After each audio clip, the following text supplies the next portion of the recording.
Putting aside our sorrow, we renewed our faith in the prophecy that other rings would be found, and see how our faith has been rewarded.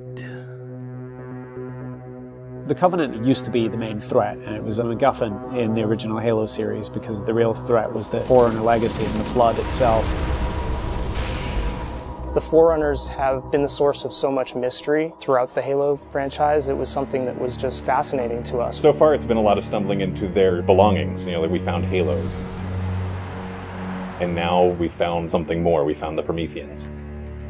There's a degree of animalistic fierceness that maybe you didn't see in previous games. The conditions and the context are what pit a hero and antagonist against each other. For this game, we're going to get to see a lot of complexity to their civilization. From their worldview, what they're doing has to make sense. Trying to figure out ways to tell that story without interfering with the shooting aspect of it has been a really challenging thing. We've gotten glimpses of this Forerunner presence that was kind of always there, open as to whether it would ever erupt. And it did. We're trying to really take game systems and manipulate them and give them emotional coloring and context. We wanted to create something that could stand alone and be an enemy that is just as challenging, just as engaging as the Covenant has been in the past for Halo. A lot of that initial discussion was around if you had this incredibly evolved race and they were well beyond humanity, the Covenant, what would that look like?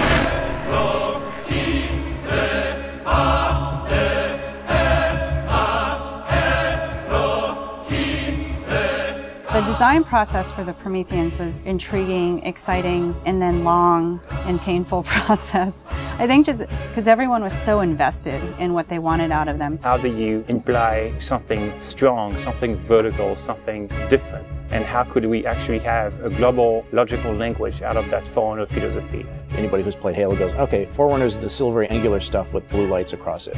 That's really the language kind of in a nutshell. For us, it was important to break that, but still find kind of like a mathematical organization. We had to do a very clear separation of style, shapes, colors, right from the start. I think the Knight's been through almost like 15 plus iterations of geometry. This sheet is like very traditional way of doing brainstorming. You just do silhouettes and then we take it and iterate some more and more and more. We didn't want them to look like monsters because they're not monsters. We had a version that looked very demon-y. These things on his back, they would go together and they would like flare out when the player was being spotted. We didn't want the Prometheans to look like robots because they're not robots. A version that looked very thin and spindly. We would see one as like, you know, that one looks cool, but it really doesn't convey commander of the battlefield. We had other stuff where they could clamp on and have these big, hulking, massive armors on top of them that would really change the variant look. For us, it was important to get it into something that people could relate to, which I think is always going to be a challenge when trying to take the Forerunner language and create a character. Making sure that his head stood out, that you could see it, that players had the ability to headshot it.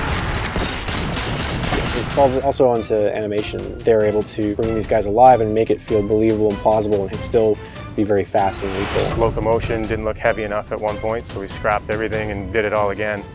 The Knight's like 12 feet tall, so if it doesn't feel heavy and menacing as it's walking around and doesn't intimidate the player, then we're not doing our job. There were not a lot of real-life elements that we could take. There are joints there, some of them are not physically connected. They're holed up with the space in between them, which is some of the features that the architecture has, which is big, massive buildings like floating, defying gravity.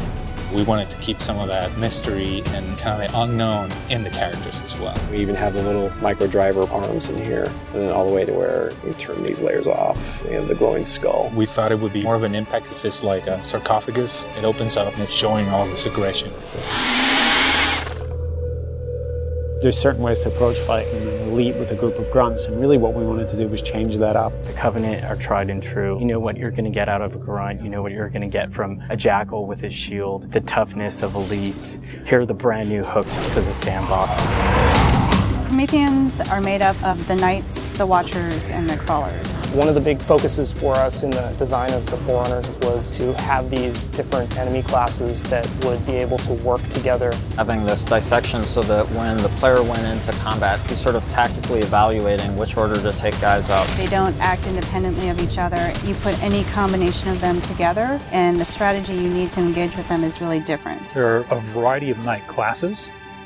and each one of them is progressively more powerful. But your base knight actually starts just a little bit more powerful than an elite. But in addition to that, we wanted the knight to have his own set of traits and abilities. There's all kinds of these special features of each one of these characters that players haven't played in a Halo game before. You think about basic combat and counter design, a lot of the challenges designers face is how to introduce enemies. What would a Promethean do if it could bend time, space, form, matter? Knights can phase in out of anywhere. He's able to go where he needs to at any time, which is something the Covenant can't do.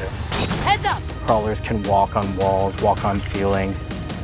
If a knight shield bursts, crawlers will come rushing at you and try and like melee the player. They'll get more aggressive. These certainly slot into that grunt style combatant. And so there was certainly a want to make sure that we can get a lot of them on screen. If you let too many of them get together, they become a really formidable force. One-off, super fun to take out all together.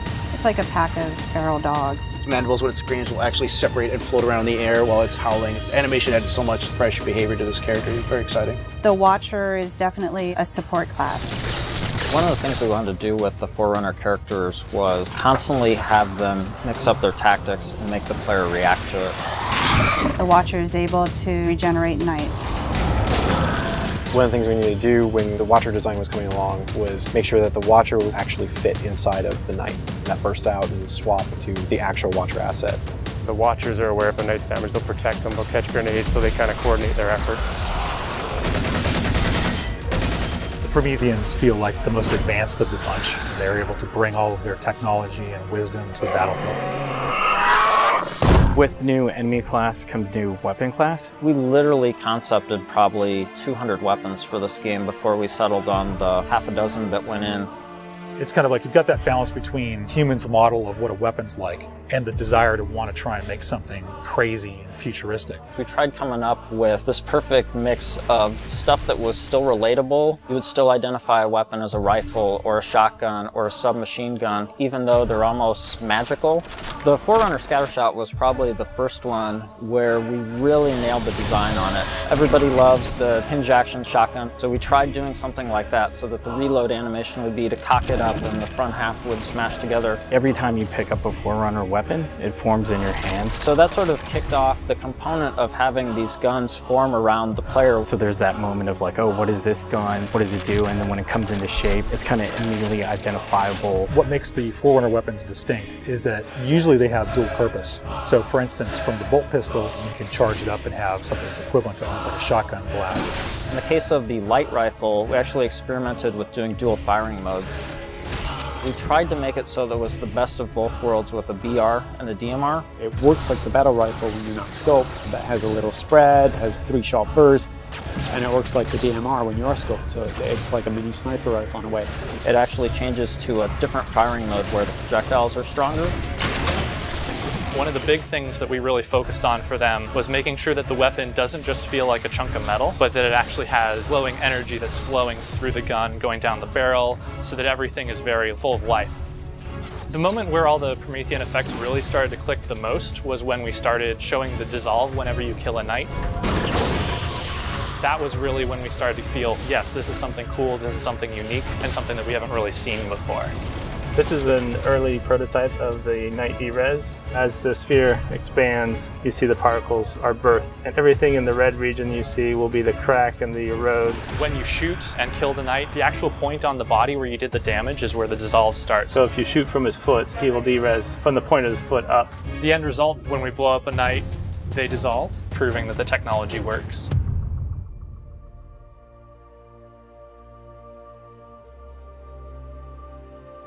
I look at the changes that we're making, and it really feels like we're making a sequel to Halo 3.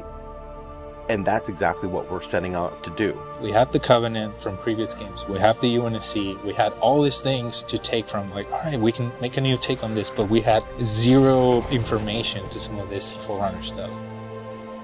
We're not just on a Halo, we're on a whole planet now.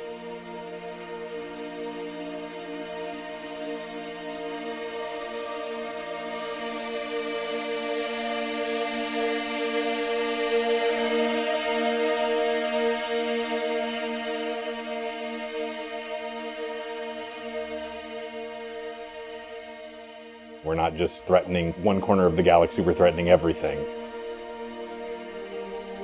We're listening to the fan feedback. We're incrementally evolving different aspects of the game design, but there's nothing really revolutionary. And I think that's important, because I think really good design is evolutionary, not revolutionary. And I think at some points we got in our heads with this game that we're just going to make another Halo. I don't think that's what people want. They may think they want that, but what they really want is something that speaks to the things that they love, but then provides them with something new.